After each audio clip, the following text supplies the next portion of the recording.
సంస్కృతి సంపద YouTube channel తరపున అందరికీ స్వాగతం.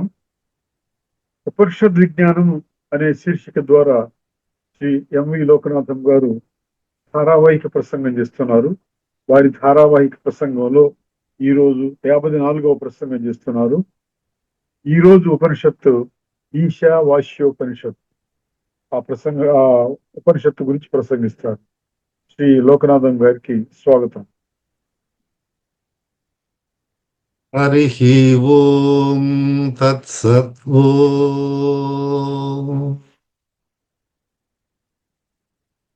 ఓం గురవే సర్వలోకానాం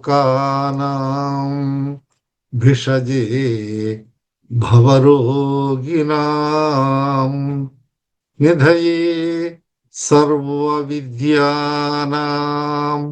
దక్షిణామూర్తయే నమః. ఓం సర్వగురుభ్యో నమః. పరిపూర్ణ పరబ్రహ్మ స్వరూపులైన ప్రియాత్మ బంధువులారా వందనములు. ఓం పూర్ణమదః పూర్ణమిదం పూర్ణాత్ పూర్ణముదచ్యతే పూర్ణస్య పూర్ణమాదాయ పూర్ణమేవావశిష్యతే. మనము ఈశావాస్యోపనిషత్తులోని మంత్రములను గురించి వివరించుకుంటూ తెలుసుకొనుచున్నాము. 5వ మంత్రములో తదే జయతి తన్నే జయతి తద్దూరే తద్వంతికే తదంతరస్య సర్వస్య తదు సర్వస్యాస్య బాహ్యతః అని 5వ మంత్రములో మనము అంటే ఈ ఆత్మ స్వరూపము ఎలా ఉంది అని వర్ణన చేసి తెలుపుతున్నది ఈశావాస్యోపనిషత్తు. ఇది ఆత్మస్వరూపము అనేది అనుభూతిలోకి రావాల. పదము ఆత్మ నేను అనేది కాదు. ఈ ఆత్మతత్వం అనేది అనుభూతి, అనుభవపూర్వకముగా తెలుసుకోవాలి. అప్పుడే మనకు ఈశావాస్యోపనిషత్తులో చెప్పిన విషయాలు వంట పట్టుతాయి. కాబట్టి విచారణ బాగా చేయాలి. ఉపనిషత్ అంటేనే ఆ ఉపనిషత్ అర్థాలంతా కూడా మామూలుగా పురాణాల మాదిరి ఉండవు, నిగూఢంగా ఉంటాయి. ఆ విషయాలన్నీ మనము గురుముఖతః లేదా పెద్దల ద్వారా, భాష్యాల ద్వారా, వ్యాఖ్యానముల ద్వారా తెలుసుకున్నప్పుడు చక్కగా బోధపడతాయి. లేకపోతే ఏదో అంటారే మక్కీకి మక్కీ మాదిరి కాకుండా ఆ పదాలకు ఏమిటి అది కదులుచున్నది కదలడము లేదు, ఏది కదులుచున్నది కదలడము లేదు అని మనం మంత్రంలో తెలుసుకుంటే బోధపడదు. ఎట్లా కదులుచున్నది, ఎట్లా కదలకుండా ఉన్నది అనే విషయాలు, అది దగ్గరలో ఉన్నది దూరంలో ఉన్నది దృష్టిని బట్టి. అంటే ఆత్మ విచారణ నిత్యము చేసే సాధకులకు,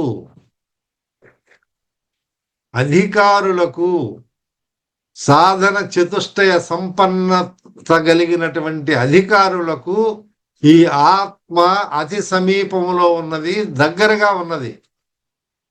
కానీ ఆత్మతత్వ విచారణ లేనటువంటి వాళ్లకు ఆత్మ అనాత్మ ఈ మనసులో ఉన్నటువంటి అంతఃకరణ దోషాలు ఏమి తెలియకుండా వాక్యములు మాత్రము చదివి అర్థం అవగాహన లేదా అర్థం చేసుకోవాలంటే చక్కగా పట్టుబడదు.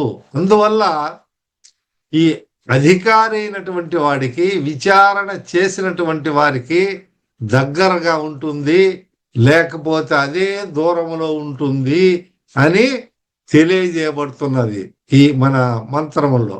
అందుకనే కూడా భగవద్గీతలో కూడా ఇదే విషయాన్ని చెప్పబడినది. అవన్నీ మనము చర్చించుకున్నాం. ఈ ఆత్మ అనేది అది లోపల ఉన్నది, బయట ఉన్నది. ఆకాశం ఎట్లా ఉన్నదో, సర్వము వ్యాపించి ఉన్నదో, వ్యోమవత్ అంతా నిండి నిబిడీకృతమైనది. వెలితి అనేది లేదు. ఎందువల్ల అది కదలడం లేదంటే, ఒక కదలికి జరగాలంటే పక్కన కొంత స్థలం ఉండాలి. పక్కన ఖాళీ స్థలం ఉంటే కదులుతుంది. ఇప్పుడు కుండలో నీళ్లు ఉన్నాయి, నిండు కుండ తొనకదు. కుండలో నిండుగా నీళ్లు పోయకుండా కొంచెం పోస్తే అది ఎట్లా కదిలిస్తే నీళ్లు తొనుకుతాయి. అట్లా ఈ ఆత్మ, ఈ పరబ్రహ్మ స్వరూపము అఖిలాండ కోటి బ్రహ్మాండములంతా నిండుకొని ఉన్నటువంటిది కాబట్టి ఆ ఆత్మతత్వం అనే దానికి, అది కదిలేదానికి నిశ్చలము, ధ్రువమైనటువంటిది అని తెలియజేయబడుతుంది అని మనం తెలుసుకుంటాం ఈ మంత్రం ద్వారా. అంటే ఆత్మ స్వరూప వర్ణన ఎట్లా ఉన్నది అనే దాని గురించి తెలియజేసినారు. అది భగవద్గీతలో కూడా చెప్పబడింది. ఆ విషయాలన్నీ కూడా మనము తెలుసుకున్నాం క్రితం ముందుగా. ఇప్పుడు తదుపరి మంత్రములో చెప్తున్నారు, ఈ ఆత్మ దర్శనము, ఆ ఆత్మను మనం దర్శించాలంటే ఎట్లా ఉంటుంది, ఏమి అభేద దర్శన తత్వాన్ని గురించి చెప్తున్నారు. ఆత్మను గురించి చెప్పారు, వర్ణించారు. ఈ అభేదమైనటువంటి దర్శనం ఉండాలా అంటే భేదము లేదు, భేదభావాన్ని వదిలేయాల. ఎప్పుడు భేదభావం అనేది ఉంటుంది, రెండు వస్తువులు ఉన్నప్పుడు భేదభావం, రూపము నామము ఉన్నప్పుడు భేదము కనిపిస్తూ ఉంటుంది. ఇతను పొట్టివాడు, ఇతను ఎల్లయ్య, అతను రామయ్య, ఆయన పొడుగువాడు, అంటే భేదాలు. ఇతను తెలుపుగా ఉన్నాడు, నలుపుగా ఉన్నాడని ఈ రూప నామముల తోట భేదము కనిపిస్తూ ఉన్నది.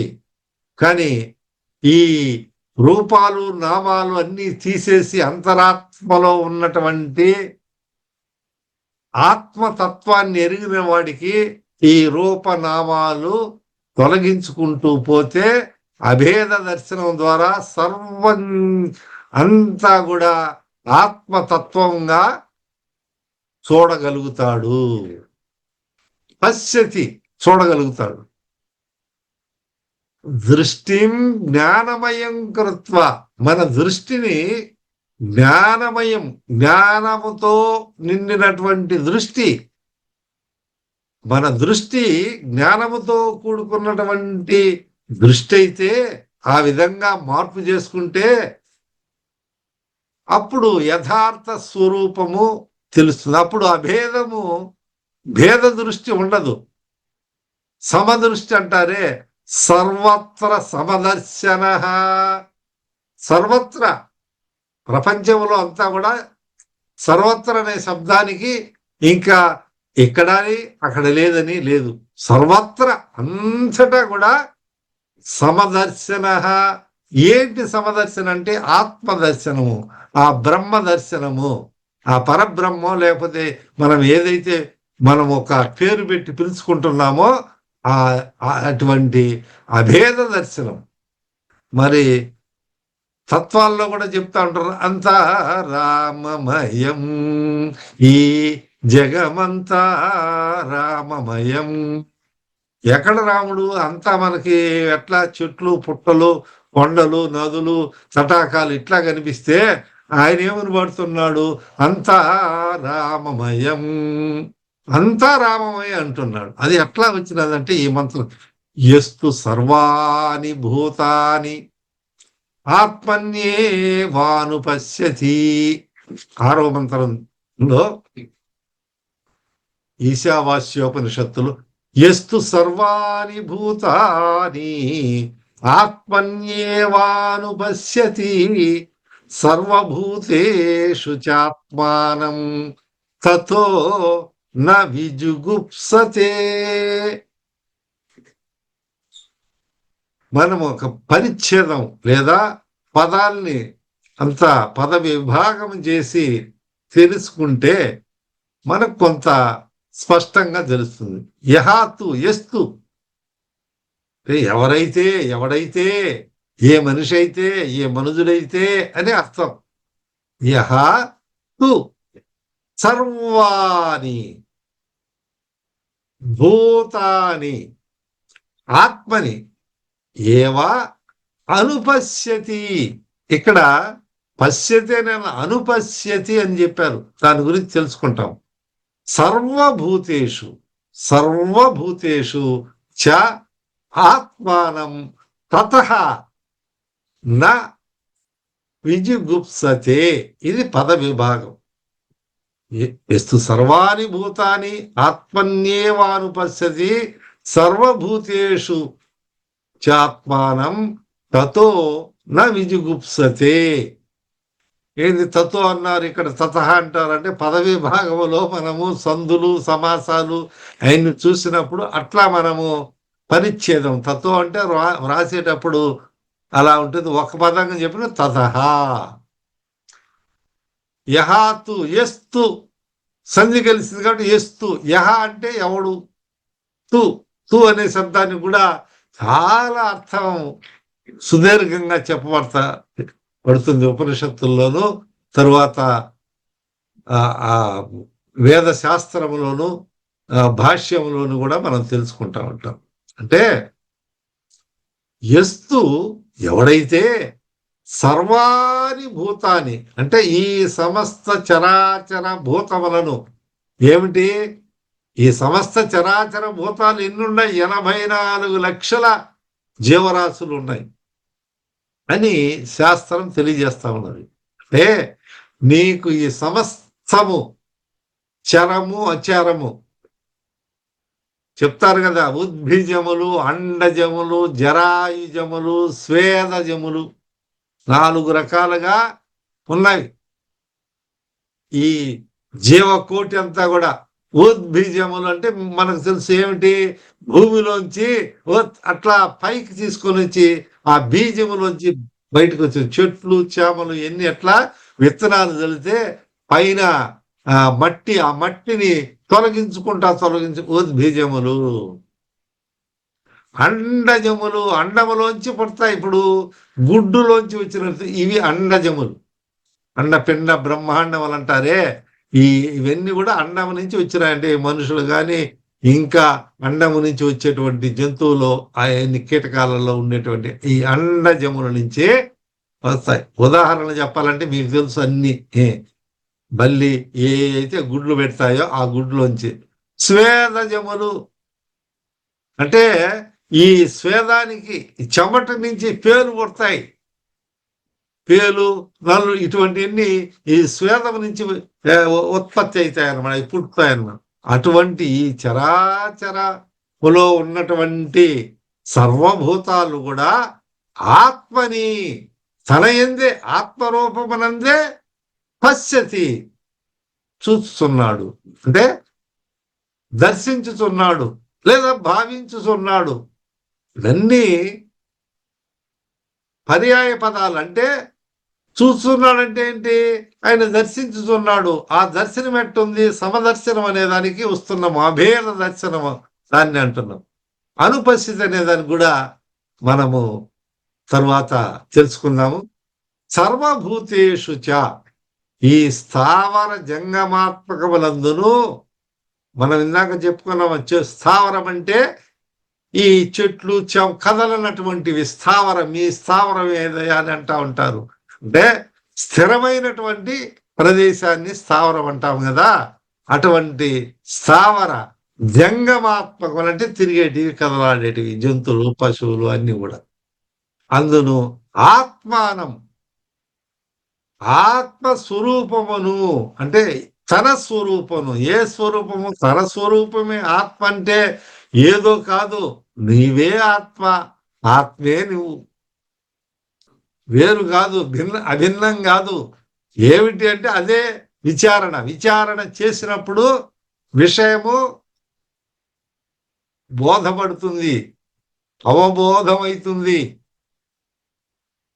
తెలుసుకుంటాడు, అనుభూతి చెందుతాడు, సాక్షాత్కరింపజేసుకుంటాడు. అంటే ఓహో, ఆత్మ నేను, నా స్వరూపం ఇట్లా ఉన్నదా అని అనుకుంటాము. ఎట్లా అయితే ఈ అజ్ఞానం వల్ల, అజ్ఞాన దృష్టి వల్ల తనను మర్చిపోయి ఆ సింహము ఆ గొర్రెల్లో కలిసిపోయి ఆ గొర్రెలు ఆడినట్టే ఇది ఆడుతూ అది ఆకులు తింటా ఉంటే ఇది తింటా ఉండి, ఎప్పుడైతే సింహం వచ్చి దానికి చూపిస్తాదో అప్పుడు నేను సింహం అని తెలుసుకున్నది. ఆ విధంగా ఈ ఆత్మస్వరూపము నువ్వు కోహం. ఎవరు నువ్వు అంటే దేహం. మనకు కనిపించేది ఏంది? నేను దేహాన్ని అనుకుంటాము. ఏంటి 4 చేతులు, తింటున్నాము, లేస్తున్నాము, ఇదంతా ఈ దృష్టి ఉంది మనకు. నేను పరిపూర్ణ పరబ్రహ్మ స్వరూపమైనటువంటి ఆత్మస్వరూపం అనేటువంటి దృష్టి జ్ఞానం లేదు. ఇది సిద్ధ వస్తువు అయినప్పటికీ ఈ స్వరూపం కొత్తగా రావడం లేదు, కొత్తగా ఎవరో తెచ్చి పెట్టడం లేదు. ఉన్నది already in existence. It is already there, nowhere to discover. ఇక్కడనే ఇప్పుడే సిద్ధ వస్తువు అయినది. సాధించాలంటే తెలుసుకోలేదు కాబట్టి అది సాధ్య. ఆత్మ సిద్ధ వస్తువే, కానీ ఇటువంటి సాధనల ద్వారా మనం తెలుసుకోవాల్సి ఉంటుంది. అనుపస్థితి తతః అట్లు దర్శించడం వలన. ఏంటి తతః అంటే ఇక్కడ? తతః ఆ విధంగా చూచుట వలన, పశ్యతి చూచుట వలన, నా అంటే లేదు, విజుగుప్సతే దేని యందును జుగుప్స అంటారే, మనం జుగుప్స అనే పదం వాడుతూ ఉంటాము. అంటే ఆయనకు ఏవగింపు ఉండదు, ద్వేషభావం ఉండదు, అసహించుకొనడు. ఎవరిని చూసి? ఇతరులను చూసి కానీ ఇంకొకరిని చూసి కానీ. ఎందువల్లంటే అంతా ఒకటే కాబట్టి, ఒకే దర్శనం చేస్తున్నాడు కాబట్టి అటువంటి వాడికి ఇక మీదట ఏవగింపు, అసహ్యము ఇంకొకటి ఉంటుందా అంటే ఉండదున్నా. విజుగుప్సదే అంటే లేదు అని ఈ మంత్రం యొక్క అర్థం. అనుపశ్యతిని ఉపయోగించారు ఇక్కడ ఈ మంత్రములు. అనుపశ్యతి అంటే అను అనే శబ్దానికి అనుపశ్యతి. శంకర భాష్యం చెప్తారు. శంకరులు, ఆది శంకరాచార్యులు, మదాది శంకరాచార్యులు, భగవత్ పూజ్య పాదులు నమామి లోక శంకరం. ఆయన అపర శంకరావతారము, మహామేధావి. ప్రకరణ గ్రంథాలు, స్తోత్ర గ్రంథాలు, వేదాంత గ్రంథములకు ప్రస్థానత్రయము, ఎన్నో వేదాంత గ్రంథములు రచించి అద్వైత మత స్థాపనాచారులు. అంటే అంతకుముందే ఉన్నది అద్వైతము. వేదములు ఈ ఉపనిషత్తులో చెప్పినది అదే కదా. అది మరుగుడ పడిపోయినప్పుడు దానిని గురించి బయటికి తీసుకొని వచ్చినారు. మళ్ళా బౌద్ధిజము, జైనులు, చార్వాకులు, శూన్యవాదులు అన్ని పెంచిపోయినప్పుడు ఆ కాలంలో వారు అరే ఈ మాదిరి నష్టం జరుగుతున్నది, మహతీ వినష్టి అంటే ఆత్మజ్ఞానమును తెలుసుకోకపోవడం వల్ల నష్టం అంతా ఇంత జరగడం లేదు, మహతీ వినష్టి అని వారు అందరి ఎడల దయతో, అపర శంకరులు కదా, శంకరుడే ఆది, వారే వీరు, వీరే వారు, అంత అనన్య సామాన్యం వారన్నీ చేసి ఈ భాష్యాలు రాసి మనకు అందించారు. వారి భిక్షే ఈనాడు మనము ఈ ఉపనిషత్తుల గురించి సరి అయినటువంటి మార్గంలో అర్థం చేసుకుంటున్నాము. అంటే అనుపశ్యతి అంటే ఏమన్నారు? శాస్త్ర ఆచార్య ఉపదేశముల తరువాత చూస్తాడే, అది అనుపశ్యతి. అంటే ముందు ముందు చూపు, ముందు ఈ శాస్త్రములు చదవలేదు, గురువు లభించలేదు, గురు బోధ లేదు. ఆ గురువు దగ్గరకు పోయిన విషయాలు తెలుసుకోలేదు. గురుముఖత అంటారే, గురు సమీపంలో లేదు. సాష్టాంగ ప్రణిపాతం ఎన్ని చెప్పారు? తద్విజ్ఞానార్థం సగురుమేవాభిగచ్చేత్. తత్ ఇక్కడ అన్నారు కదా, తత అంటే తత్, ఆ విజ్ఞానము కొరకు, ఆ ఆత్మ జ్ఞానము కొరకు తద్విజ్ఞానార్థం సగురుమేవాభిగచ్చేత్. సగురువు అంటే సద్గురుని దగ్గరికి వెళ్ళము. సమిత్వాని శ్రోత్రియం బ్రహ్మనిష్టం. ఆ సద్గురు అంటే శ్రోత్రియుడిగా ఉండాలి, అంటే సకల శాస్త్ర వేద శాస్త్ర పారంగతుడై ఉండాలి. సర్వశాస్త్రాలను తెలుసుకున్నటువంటి వాడే సద్గురువు. అటువంటి గురువు అన్ని శాస్త్రాలలో ఉన్నటువంటి కీలక రహస్యాలను కానీ, ఈ పదానికి అర్థం చెప్పడం కానీ, ఇవన్నీ తర్కించి తెలుసుకున్నటువంటి శ్రోత్రియుడు, బ్రహ్మనిష్ఠుడు. శ్రోత్రియము అంటే తెలుసుకున్నంత వరకు, అంత మాత్రము చేత అంత తెలుసుకున్న దాని వల్లనే ఉపయోగం లేదు. అతను బ్రహ్మనిష్ఠుడై ఉండాలి. ఆ పరబ్రహ్మాన్ని సాక్షాత్కరించుకొని అనుష్ఠానపరుడై బ్రహ్మనిష్ఠుడు. ఆ బ్రహ్మనిష్టలో ఎప్పుడు మునిగి తేలుతూ ఉన్నటువంటి వాడే అటువంటి సద్గురుని దగ్గరికి మనం పోయినప్పుడు వారు వివరిస్తారు, అన్ని విషయాలన్నీ తెలియజేస్తారు. నాయన, నువ్వంటే ఎవరు? జగత్ అంటే ఏమిటి? ఈశ్వరుడు అంటే ఎవరు? పరమేశ్వరుడు ఎవరు? ఏమి ఈ దేహం ఏమిటి? ఈ ఈ ఈ ఇంద్రియాల నువ్వు కాదు, మరి ఎవరు? కోహం, దేహం, నాహం, నేను కాదు. నాహం అంటే నా అహం, ఎవరు మరి? సోహం. ఇట్లా ఒకటి రెండు కొట్టే తెచ్చి నేను చెప్తారే రామాయణాన్ని గురించి. ఆ విధములో ఈ దేహం కోహం దేహం నాహం సోహం, ఆ విధంగా ఊరికి ఉదాహరణకు సూక్ష్మంగా చెప్పేది విధానంలో ఇప్పుడు మనము చెప్పాం. అంటే దీన్ని గురించి మనము పూర్తిగా విషయాలు తెలుసుకుంటే మనకు బోధపడుతుంది అసలు అయినటువంటి విషయం. అంటే విచారణ తత్పరుడైన ఏ మానవుడు ఎవడైతే ప్రపంచములోని భూత కోటిని, ఇప్పుడు చెప్పుకున్నాం కదా, ఈ చరాచర జీవరాశులను భూతకోటి అంటాం. అఖిలాండ కోటి బ్రహ్మాండములో ఉన్నటువంటి చరాచరములైనటువంటి జీవరాశి అంతా కూడా, జీవము చరము అచరము ఏమైతే ఉన్నదో ఆ భూత కోటినంతా తన యందే చూస్తున్నాడు.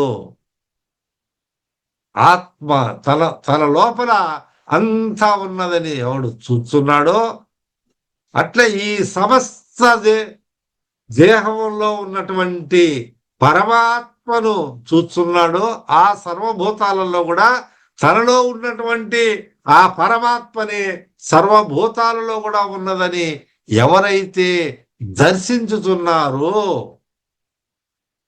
వారికి ఎదుటి వారిని చూసి గాని లేదా ఇంకొకరిని చూసి గాని యావగించుకోడు, అసహించుకోడు. ఎందుకు? అంతా ఉన్నది ఒకటేగా చూస్తున్నాడు. అభేద దర్శనంలో ఈయన గమనిస్తున్నాడు. అంటే ఘటము, మనము ఘటము ఆభరణాలు ఇది చెప్పుకున్నాం. ఆ ఘటము చూసినప్పుడు ఆ ఘటము ఉన్నది, ఇది ఒక జ్ఞానం ఇక్కడ ఉన్నది. అంటే అదే సత్ చిత్. అంటే ఘటం అనే జ్ఞానం సత్తు ఉన్నది అని తెలుసుకుంటున్నాము. ఆ విధంగా దాని యొక్క ఎగ్జిస్టెన్సు, అవేర్నెస్ మనకు ఆ ఘట జ్ఞానం. ఆ ఘటం దేనితో చేయబడినది అనేది మట్టితో తయారు చేయబడినది. ఆభరణం దేనితో తయారు చేయబడినది అంటే బంగారంతో తయారు చేయబడినది.